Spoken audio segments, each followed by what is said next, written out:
We had a duff clap there, but don't worry, you won't see that. Get tested. Nice. But seriously, Dude, get tested. sexual diseases are no joke. So. No, they can ruin lives. Exactly. Yeah. Or you can dodge having your life ruined. Exactly. Hopefully you would have watched part 1. Notifications, again, don't check them. Notifications are terrible. I thought it was Tinder again. No, was it WhatsApp? Whapping. I was hoping it was that the woman referenced in part A. Part A, if you'd have watched it. If not, watch it now. Oh, no. You can learn a thing or two about Tinder. Exactly. We are now on part B of a 3-parter theme of time travel. Time travel. And we are the time childs, taking you through time. Exactly. So literally taking you through time. We covered. Does that count? We are literally taking people through. We are, but be careful of the word used literal. No, that's what I was worried about because it gets thrown figuratively. away. Yeah. Although we're taking them back in their minds. Yeah, I suppose their mind is still operating in the present. Yeah. But how does the mind think about the past? Time for this. Right. Anyway, we covered January and February. You always say that about science. Exactly, we've got a time for it. We covered January and February, and now we're going to do March and April. And we're going to go through and take you through the biggest stories that happened, and a little bit of current stuff, and just a little bit of, a little bit of, a little zig-a-zig-zag. Zig I really, really, really want a zig. Yeah. Do you know why? It was in the past. We can reference it. We can reference anything in the past. Yeah. Because it's relevant to the episode time travel. We will use references from God knows when. But yeah, so of course, should we start? Because it's a bit. Actually, I'll tell you what. Do you want to take a quick live podcast selfie? Should we do a selfie? Yeah, should we do it? Because March was. It was the month of the month of selfies. Let's do a real We're going to do a real time. I've got to twist it round. Oh no, mate! Do you know how to take a selfie? No, apparently what was I got told by some sort of gobby person? I was saying a good friend of ours told Julian that. No, it's got to be up, hasn't it? It's got to be up. So look at that recording. Oh, I look like you're having a crazy time. Oh, but yeah, seriously. So, but seriously, so basically, March Oscars, basically. The Oscars happened, and we won't go through the Oscars. It was heavily great. Sponsored by Samsung. Just saying. I'm sure you know who won. Blah blah blah. Anyway, more importantly, there was an epic selfie taken with loads and loads of movie stars, and it was an amazing cool. selfie. It was a pretty cool selfie. Everyone jammed in there, like Jennifer Lawrence. Yeah. Some super. I think Tom Hanks. Everyone was in Bradley there. Cooper. The only one who couldn't make it was little Liza Minnelli because she's stuck at the back. She's like there from behind. You can see her on little tiptoes like a little goat. But they took an epic selfie, which of course broke the Twitter record, which of course has since been broken by then. Of course it is. A Twitter record only sounds about the next major event. There's no point putting it in the Guinness Book of Records because you just. Actually, before we actually move on you can do a segue, can you? You won't let me talk about science and how the mind works. But how convenient. But I just thought, right, every time they talk about a Twitter record, yeah, it's complete bollocks, right? Because they're saying, well, that's pretty strong. Well, no, because they're saying it's broke the most tweets, and of course, each new major event keeps breaking that same record. I've been racking my brains thinking, why is that? I'm like, it's pretty obvious. There's more bloody users signing up to Twitter, so it's just going to go exponential. It's a ridiculous record. Don't even give me the news about it. Back to where we were. They took a selfie, which broke the records, and of course, selfies just went mental. They did. Everyone's taking a bloody selfie. I took a selfie on a boat recently, just because I was on a boat. You did not look like you should be on a boat. Exactly, I really wasn't very comfortable with that. But selfies are ruining lives. Are they ruining lives? I'm done with selfies. I've been taking selfies since 2006. You've been doing everything since 2006. According to Julian Davis, he's been using Windows 7 since 2006. It was only released. Come on, man. I was ahead of time. But no, everyone's taking a bloody selfie of themselves. It is. We are. That's the nature of selfie. But good example. Going back to the present. See what we did there. Tour de France. Oh, did they take people have been really upset. The cyclists have been happy because you've got these big-headed goons sticking their head out of the barriers, taking a selfie. Cyclists go by. I like toes. Just want a Instagram selfie. Tour de France. When did you start doing acting lessons? I've noticed this in this time travel episode. You're more involved. Exactly. It's good. It's being podcasting. It's true. It's a new element. I like exactly. that. But it's exactly that. You captured what people like. It was amazing because people were they want to get the best. It's like nominate in a way, but no one talks about it. People are actually trying to get the best selfies. There's a great South Park segue about the memeing, when they try and stand on a train for as long as possible and get out of the way. People are trying to get themselves into as much danger. And the cyclists could not believe the lengths people were going to get a selfie. Here we go. Here's another famous selfie for you, because March was a selfie month. The guy who ended up making millions out of the fact that because he was an idiot and took a picture of himself next to a train track, and some clever driver decided to kick him in the face. Have you seen that? No. So it's the guy, he decided he was going to be bantersome and take a selfie of himself, a selfie video this is, next to a train track. So that is literally Long Johnson. It is. That is actually it is Long Johnson. The only difference is he wasn't doing it on the track, he was doing it next to the track. But so when the train, it was the idea of oh look, I'm just standing here, la-da-da-da, and then suddenly the train goes past, and you're like, whoa, where did the train come from, man? Nothing funny about that. No, but the driver had seen him coming, and they'd honked their horn a bit. And they probably clearly realised this guy wasn't going to jump. Yeah. But he was taking a selfie. So the driver just dangled out his foot. Oh, really? And it was, to be honest, it's quite dangerous. You can't really be giving anyone a blow from behind in any way, shape or form. It's tricky.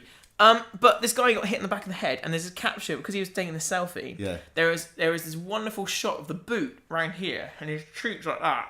Amazing. And he put it on YouTube, and of course it went viral. A billion hits. And he has made a lot of money out of the fact that he was just a moron. And that's why the internet is bad.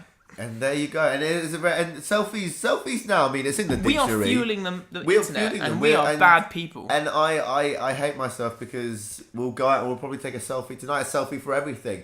I took a selfie in a lift the other day. I don't know if Julian Bracey Davis is going to take a selfie into the actual camera that we're doing. Yeah, we'll put this on the whatever website we have running at the moment.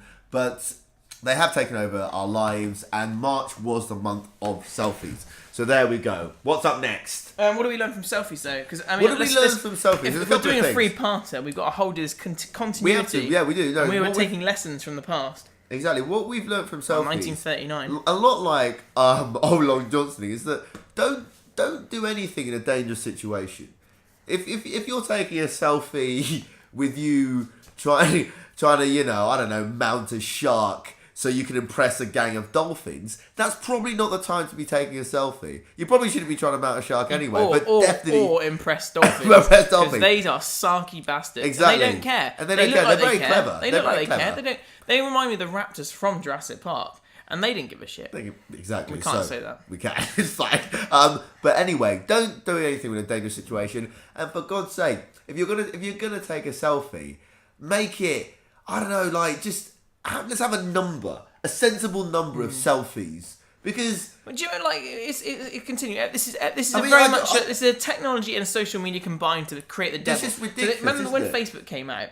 It was like everyone had to be tagged in a picture. But that was a picture being taken by someone else. Normally my father, who never ever took a picture of himself. But yeah, tag me, so it proves I'm there. Or it was you taking a picture of something, so you're living your life through a lens. But now this is how far we've digressed, because we used to be living life through a lens, looking at the world. Now we're just looking at ourselves through the black mirror. We love ourselves. We're not even looking at the event because we're just we've got to get the context Cameron's of why we're there, but it's not the fact. I think the way that sums it up is the fact that we're not just happy now with the event as it used to be. Now we have to have the event and ourselves. We have to penetrate ourselves in the event. No, you literally. If that word was real, that would be what it's going. We need to basically superimpose ourselves into the event to make us feel like we are living. Because the event's not enough. I need to be there. I need to be in the shot. Basically, the Tour de France equivalent was you getting on the mother beeping bike and being like, I will do this. Ridiculous. You know the saddest thing, Cause? What? While we're trying to get into the event itself has passed us by. Passed us by, you've missed it. Before you know it, you're dead, and then you cannot take a selfie of yourself in your grave. And on that more morbid note, that's what we learned from selfies. Great. What's next? We're almost done with March. I mean, March was just about selfies, really. I mean, a lot of... It's probably probably true, actually. We don't actually touch anything else. I could probably have told you more about it, but I was too busy taking a picture of myself in front of the TV, and I missed all the news. The moment's gone. But the other big one from the social media standpoint, which I quite enjoyed, was because I used to be a community manager, used to write posts, used to manage brands on how to act when good and bad things happen online, which is all about being transparent, not doing rash decisions, and certainly don't be Enron. And so a country decided not to listen or read any of my blog posts. Why not? So in around the end of March, there's a big build up for the Turkish parliamentary election. So I think it was the general election actually to elect the next leader. And this guy, can't remember his name, but he'd been serving a while. Yeah. And it reached the point, everyone's revolting these days. So everyone is revolting, actually. And he was getting a lot of flack. It's like selfies, really. He was getting a lot of flack. Now, whether this would have turned into political voting slack and people not voting for him, we wouldn't have known. But what was certainly happening is, on Twitter, everyone who is vocal on Twitter tends to be angry. So everyone was really having a go at this guy. This guy, the Prime Minister of Turkey, was genuinely concerned that Twitter would turn a very tight election against him. So he did the only rational thing in his head, which is trying to pull the plug on an entire internet social network that isn't even controlled by his country. That's the real thing, isn't it? And if he can't even find the socket, it's hard to pull a plug on something. So from a negative position, this guy managed to create an even worse position for himself, because it looked like he was just trying to shut. And you know what people are like with their free speech. You can't, if they can't tweet. So they can't tweet. People lose fish. The international community came to Turkey's rescue, and it told people where to go to different IP addresses and how to set up Twitter. Twitter existed. Port forwarding. Yes. Mirrors within mirrors. Inception. Yeah. So Twitter wasn't shut down, and it was quite embarrassing for him. Brilliantly, though, which I thought, if it was a tight election and it was a lot of if he was that concerned, this should have been the final nail in the coffin. Did he win? Yeah. Did he win? Oh, God, brilliant. I think he won comfortably as well. I love it. Whoever his analysts are need to be sacked, because their predictions, mate, it's a 5%. Sorry, boss, you're actually up 50. Probably could have left Twitter. That's the point being, though, in that situation, just get on with it. Because if you're going to win, you're going to win. If you're going to cheat, you're going to cheat. But what you can't do is shut down an entire social network unless you control it. You can monitor it. Yeah, it's easy to monitor. It's very easy to do. One thing that a lot of these companies show is that you cannot at all control those networks. No one can. You cannot control them. In the heat of the moment, if stuff happens, people are faster than your government. Those networks are under your control. The only people who can pull the plug on those networks are those networks, and they will go to their death before they pull their plug on their network, because that's what they're there for. That's what they literally live and breathe. So don't do it. If something's So that was the lesson from Turkey: is don't try to silence the internet, because the internet will find a way to talk, silence it, and it'll be angry. I mean, and you'll probably still win the election anyway. There you go. Because you can tweet all you want, but it doesn't count as a vote yet. Tweets do not count as votes. Although Spotify plays do now count as part of the official music chart. So they should. So they bloody should. And so a tweet should count as a vote. No. Alright, 10 tweets on a subject counts as a vote. If you use a hashtag... What do you mean? What is nonsense? If you said that, Bieber would be the president of the world, is that what you want? Do we want Bieber as the president of the world? We're not that far off it. Jesus. No. Anyway, right. Well, let's go. What month are we on now? April. Oh, right. So, well, this is. Oh, this is good. Should we start with that one because it's a London theme? Yeah, this actually made me laugh, but it was controversial, and a lot of unhappy women. It showed that we can't have too much fun, even though a lot of the people taking these photos were women. And we're praising them because it wasn't what we're talking about now. It wasn't a selfie. It wasn't it was good fun. I mean, if someone had done it, anyway, we'll get to that. So picture the scene, and it's a London thing, but it's not just London, because it's anyone who has to partake in the transport of publicness to get to work. Otherwise known as public transport. Unless you're like a sorcerer from the 1760s. And there wasn't a lot of public transport there. No. Transport of public. They see sorcery. Exactly, easy. Yeah. And time travel. But just you're on a bus, Quaz, or you're on the tube, or on a tram in Nottingham. Yeah. Nice. And you just... you're sharing it with a lot of people who are going for a lot of different emotions. Some may be hungry. Some may bring food on. And basically, we got to a stage in London where everyone was freaking out about people eating. So they started taking pictures. Take it away. And from that, women who eat in tubes was born. And women so it had its own acronym. It was just absolutely brilliant as far as I'm concerned. I thought it was funny. And I had a lot of art. It was all about the bants around the pictures as well. Some of the pictures were amazing. Watching some of the reactions of people taking it lightheartedly, being like, oh, you know. And some of the things they were eating were absolutely like a whole chicken. And you know, like, I mean, as humans, I'm like, if someone takes a picture of me, you know, eating something horrendous, I don't care. I'm really hungry. I'll just do it. But of course, the internet, we couldn't have it. People complained, and eventually it was taken down because they were saying... I've never seen you eat chicken wings. That's not great. Exactly, it's not great. If you've ever seen me eat a Big Mac, jeez, that's incredible. You like a burst shot for that. You like 20 photos of me going through it. But it eventually got shut down because we can't enjoy anything. Women felt upset that they were being picked on. When was it? Actually... Men who eat. And also... Is it women who caused it? Jules forgets something because it wasn't just women who were complaining. There was actually those men. Loads of people were complaining. They were just like, "Oh no, I want my privacy on the underground." I'm like, "That's not a private place." That's why I am so glad I use the underground as little as possible in London. I hate it so much because we can't just have any fun. If someone talks to you on the underground, you look at them like basically they're a terrorist. Or they've just come out of a highly secured psychiatric asylum. Mm-hmm. That's the two things you assume. You're like, you must be mental, or you must be gay. Is there a worse place to try to get personal, like... I don't actually... I'd like to find to have a place... personal space on the tube and to moan that it's not there. You know, what you could do is just not eat on the tube. And it's funny, isn't it? Because it's just like, the things that happen on the tube, your big thing is people taking photos of someone eating. Not a guy sweating into your armpit. Or someone like... I mean, there's so many worse things that it annoyed me a bit. You remember the big one before all us generation came along with our technologicals? You're not finishing words. What was that? Technologicals. Technologicals. I'm trying to make words Which are like genitals, but with technology. I'm trying to make words up this episode and the previous one. Well, the other technologicals. It's going to be in the dictionary. One word. One word. No, but it was the faux pas was like reading a newspaper over someone's shoulder. So that was the big thing, and now it's moved on to shoving a camera in someone's face. He's got like a broadsheet, like he should come on. You know, if you're reading a broadsheet, everyone has a right to read it. Yeah, exactly. Yeah, I mean, like, what is actually that's really funny. People who are reading broadsheets and are like trying to hide it as if people are stealing content from them. And I'm like, dude, like it's this big. We're all enjoying the 10 articles that you've got on here. And often I give them 10p. Content manager, yeah. Thanks. Decent. So that was that. Women who eat on tubes. I like the way What did we learn from that? We learned that basically privacy's dead. Get over it. If you're on public transport, if you're deeply hence the bloody word public.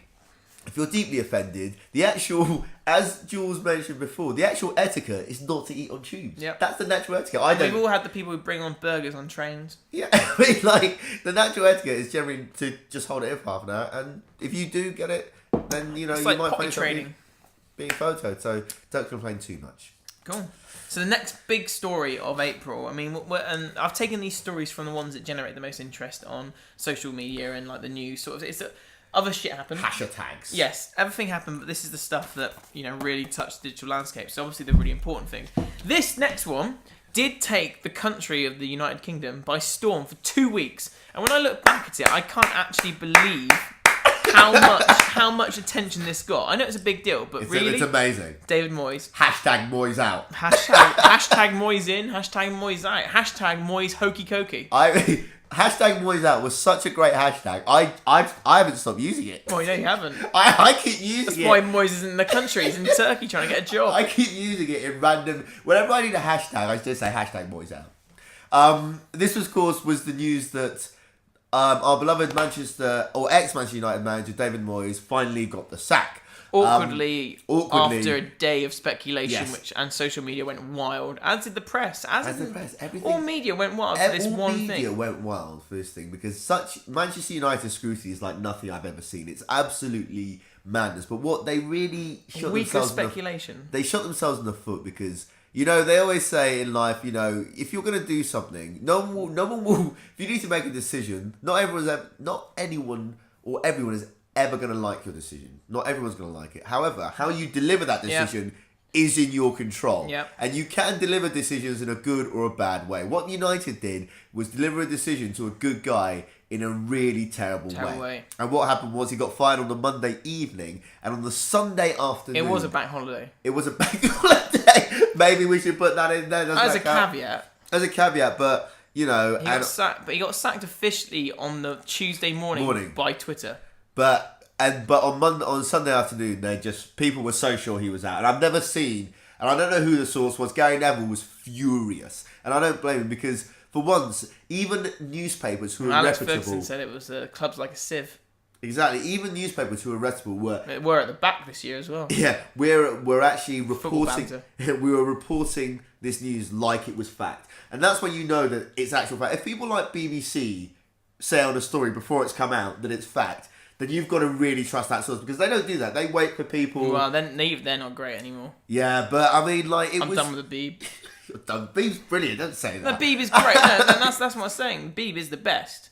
But they are naughty as well. Oh, well, let's not forget the Jimmy Savile. Oh, we're going to that. Rolf Harris. Well, you choose next. Anyway, anyone who worked on Top of the Pops in the 70s. Anyone who was over age 40 and white and vaguely successful. But anyway, we'll get to YouTube later. But that was a huge hashtag. Moyes got out. People went nuts. Just the sheer volume of coverage over that one affair. It just went mental, and everyone and his dog had an opinion. Which is what I love about football and the United Kingdom, is that even if you've never played football or seen a football in your entire life, you are like the world's best pundit. And just hearing Blake's just been like, nah, mate. What do you think he did wrong there, Clive? I'll tell you what he did wrong, mate. We played Wayne Rooney in the wrong position. And it was just like, do you think that was the downfall of Brexit? Yeah, mate. Play him on the right, he's got a job. I'm just like, hearing all these things go through was just amazing. And Twitter was just, I love sometimes... Speculation who the new manager was as well. Oh my God. Some of the hashtags that came out, I saved a couple of them because they were absolutely brilliant. Replacements for Moyes. Phil Neville. He doesn't like Twitter, poor Phil Neville. He got abused. But then again, Mark Lawrence, no offence, terrible comment. Tell you what, imagine... I've had enough with... Never mind the B, Mark Lawrence, done with him. He ruined World Cup coverage. The only good thing about... the only sensible thing I admire about Alan Shearer is the fact he doesn't have a Twitter account. I'd be tweeting him. I'd troll him. Lineker has one, but he sounds like he's under control. No, he's a good guy. Alan Shearer. People had a go at Phil Neville, and I was just like, their main pundit is Alan Shearer, a man who looks like a peanut, but he isn't as interesting as a peanut. A peanut's got texture and like. I didn't mind Phil Neville. I thought he was decent, but anyway, no, Phil Neville. Fizzer 18 or whatever his Twitter handle is right. So yeah, Moyes out. What do you think? What did we learn from Moyes out? We learned that you should take less. Well, actually, ironically, from the time of the episode, you should care less about the past when making a massive decision about your future, which is United did. I think they tried to. Well, it's a mixture. They tried to carry on a legacy, which could never be repeated. Yeah, of course. A legacy of the club, and they tried to, not take a business decision, and they made a mistake. So that's what we learned from Moyes is, make sure you make the right appointment at first time. Be careful with it. And the only good thing is they were right to sack him. They were. Don't be afraid to make a mistake. Yeah, come on. But just try not to make a mistake in the first place. Exactly. Or make it again 4 times later. Yeah. Anyway, hashtag Moyes out. Where does that leave us for April? The final one was a personal thing. And actually, we'll go straight onto your connectable home. But I just want to say April was also the month that... No, we should actually talk about this. The government decided that, in its wisdom, finally, due to the fact we've got our own culture and our own customs and our own language, Cornwall He's been talking about this. If you actually look back through the whole history archive of the Good Time podcast, if you don't know this man's Cornish, even though we've got a Cornish special in there somewhere, this guy. Cornwall was being given a recognised status as being a set of people like the Welsh, like the Scottish, like the Irish, but not the same because they haven't got their own country. But I mean, if Scotland goes through, Cornwall will be next. And you know they're voting yes. That's not even you don't need any analyst to tell you that. No, they'll get they've out. got to find their way to the postal box, so I don't know if they can. Nah, it'll be fine. They'll find a way. No. So is that what was... So they... Yeah, so that April was the month where Cornwall finally got its status as a recognised set of people who have How did they celebrate? And they probably made love to each other. Or just... made just made a ginormous pasty. A liberation pasty. With a hashtag in there and then took a selfie. There you go. Not all inbreds. It's a lovely part of the world. Oh, sadly for Cornwall, it's mostly owned by Londoners and landowners. As is most of the areas outside the UK. But it was good for us. It's good. It's good. It's good for the brand. Yeah, the brand of Cornwall. And also, we have a really cool flag. People forget this, but we have a really cool flag. It is pretty cool. And we're a cool bunch if you get out. Get yourself to Cornwall, guys. Don't live there. Don't live there. Until you're retired. Exactly. That's a lie, actually. It was a great place to go. Exactly. So, yeah. Contact this man. What's our next thing? Ah, yes. The final thing for this part 2. Second. I'm really excited about this. This is something that gets me excited. It's the connected home.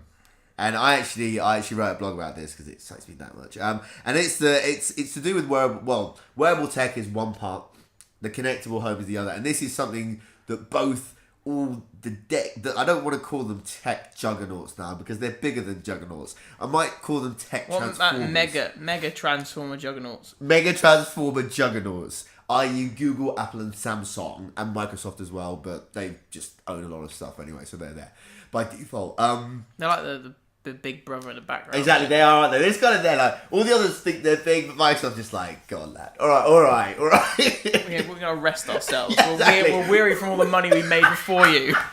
Oh, God. You know what that money we made, and also it's appreciated over time? We might just lie back on the money that we've made. But anyway, Microsoft would be the Scrooge McDuck. He just he's got all in his vault. He doesn't care. He just let the nephews, Huey, Dewey, and Louie, run around and carry on making. Invent all this new technology. Be a couple of years behind. That's actually one of the best technological analogies I've made. Probably very true. Actually, that is literally true. But so the connected home. So here, we've got the tellies, the Is this like the fact that I could be out and I could tweak my washing machine? And this stuff it's really exciting because the big delay was between having an actual device that would do it, so having a microwave that you could tweet, having a light. Does it tweet back? Is it like a mate?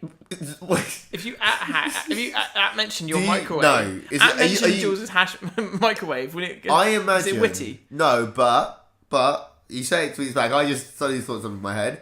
If you give it keywords, it will respond with the information you want. So don't burn down the house. Well, for instance, if you tweeted a washing machine with certain keywords, it could then tweet you back about the what's it called, where it is through a current cycle. I don't know what's come through my letterbox, but we'll ignore that. No junk mail, please. Exactly. It says that clearly on the antisocial door. It would say where through the cycle it is and where it's going to finish, things like that.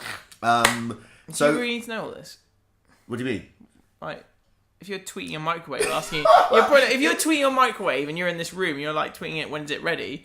No, if you're not, if you're in your front room and you're tweeting your microwave, you've got more problems than the fact that you've got a connected home. You've got to really question why you're tweeting your microwave. I'm just worried that your you're microwave. You're a lonely man. Sooner or later, your home appliance is gonna What leave you? Go and find another house to live in where they don't get tweeted so much. Alright. I've had it. Carry on. I've digressed. Anyway, so these devices, you've got washing machines, lights are the big ones, and heating systems, which are already out. This is cool. And it's pretty cool stuff. So, money saving, isn't it? As well? Money saving because they give you all your data. British Gas already got smart meters, but it's all about... tweet energy on, do something like that, or you message it. You've got that pad, haven't you? Yeah, you've got the pad. It's an app, I think, isn't it? An app? I think it is an app actually that you can get. As per usual, the US are a bit ahead of us because they've got these things already in place. But you can basically tweet your boiler saying, "Look, what's your usage? Come on at this time." It's like Tinder. All easy. Then you've got just things like light bulbs, and so you go through and you can go and you can get your lights to turn off at this time. You can put them on a schedule, or you can get them to turn on by proximity. And everyone's excited about this whole Internet of Things, and that's connected to the connected home. So the Internet of Things is saying that each individual entity, So that was the connectable home. That was the connectable home. It's all going to be connected. So from bedroom to kitchen to lounge, all connected. The devices are going to watch you. They're not going to watch you. It won't be like... Well, it'll start like that, won't it? Camera's just looking at you. Okay. A bit awkward. But yeah, right. So that's the end of season... No, it's not. Season 4, Part B, Episode 5, Part B. And that's the end of it. That's the end of it. And in our time travelling, we have gone from the present, which is sometime in July 2014, back to January, and then February, and then March, and we just done April. So we're catching up with May. We're catching up with ourselves. And now we're going to get to part 3. We'll come to a big head, and we'll get to the time vortex. And then let's try to overtake the space-time continuum where we get that line where you cross your former self. Your kids, Quaz. Your kids. It's going to be good. Stick around.